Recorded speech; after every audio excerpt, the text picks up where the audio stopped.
Hey there, ladies and gentlemen. This is Officer Steve Dew with the Chandler Police Department, and I have a great opportunity to take just a couple of minutes and analyze where our focus should be when it comes to school resource officers on your campus. First, we're going to take a look at some of the negatives. Not that we can dwell on them or make a huge deal out of them, but we need to be aware. And it's a conversation starter for you to have on your campus with your stakeholders, with your staff, with your administrative team. Do some of these look like they might be finding their way onto our campus? Just something to think about.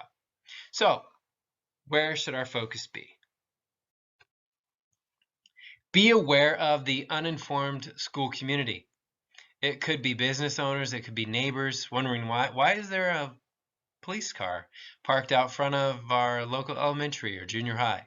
Has something happened? Well, it's always better to inform them than to let them assume why you have a school resource officer on your campus. And then within your campus, that contrasting expectations. We want to be consistent with our staff, certified, classified, volunteers, everyone should know why the officer is there.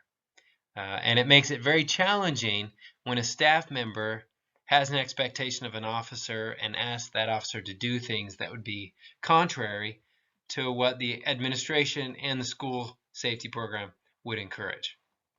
Then the lack of collaboration within the community. There are things that the officer might know of that his department does, or organizations that they collaborate with, that would benefit the school. So take a look at that, start a conversation. Then the perception approach. This is a case where I've seen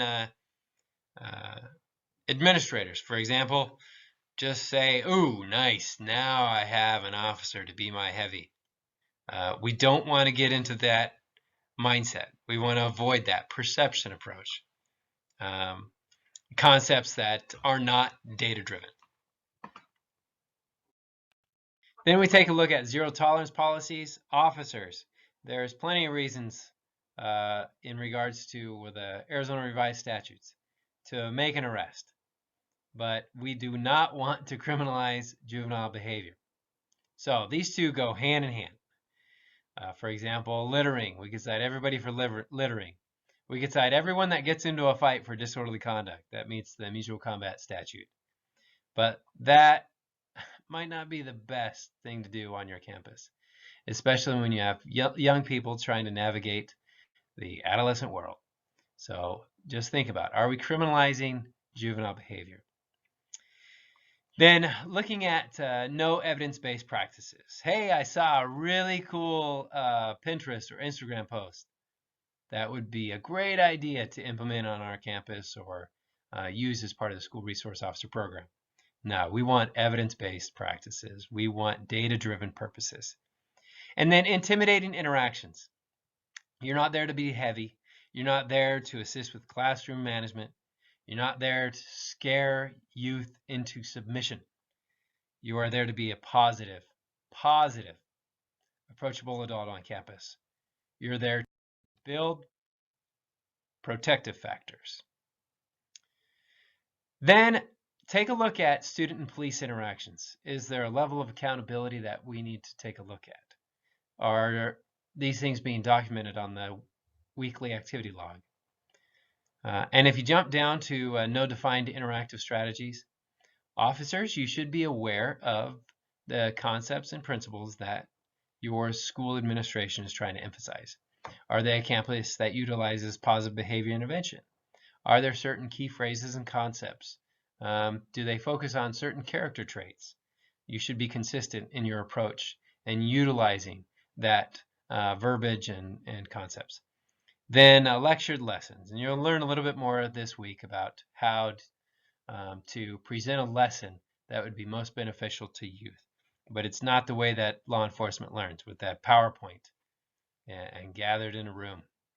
That stand and deliver approach is not a best practice when it comes to trying to be a successful teacher in the classroom.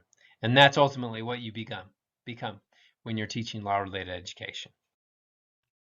Now let's focus on the positive things we should be looking at. Bam, there's the animation.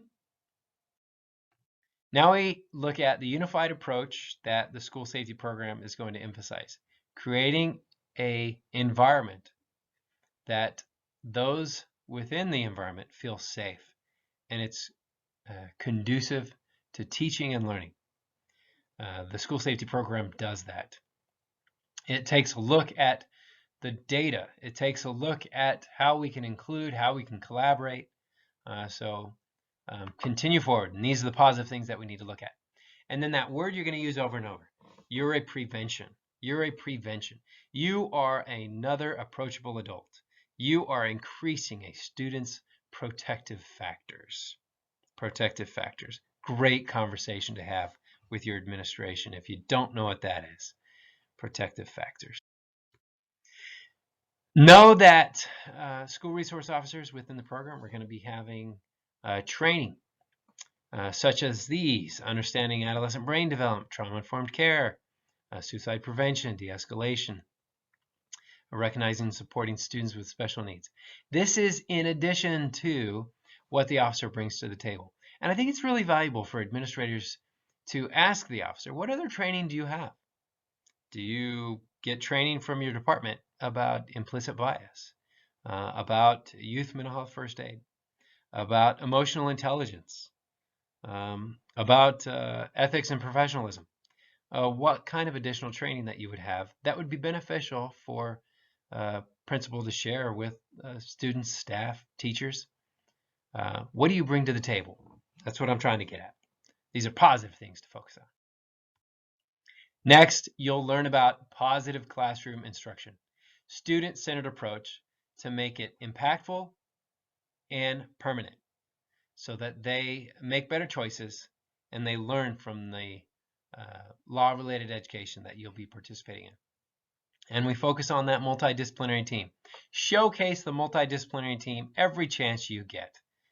Recognize that that team will use the data that is gathered from all kinds of sources as to how to best use the officer on campus. Positively use the officer on campus. And your team, as you'll know, will include your principal, a behavior health specialist, a representative, and the school resource officer. Then I want you to know that the school safety program is consistent with establishing a positive impact and a positive climate, and consistent with the national recommendations and state recommendations. That includes the 21st century policing model. It includes the school safety task force recommendations established the past couple of years through the Arizona Department of Education. The school safety program is consistent with these national and local recommendations. So with that, good luck, and it's great that you're part of the program. Look forward to seeing all of you in training, and look forward to hearing some of your successes. So have a great training. And this is Officer Dew trying to find where the pause button is. Hey, take care, everybody.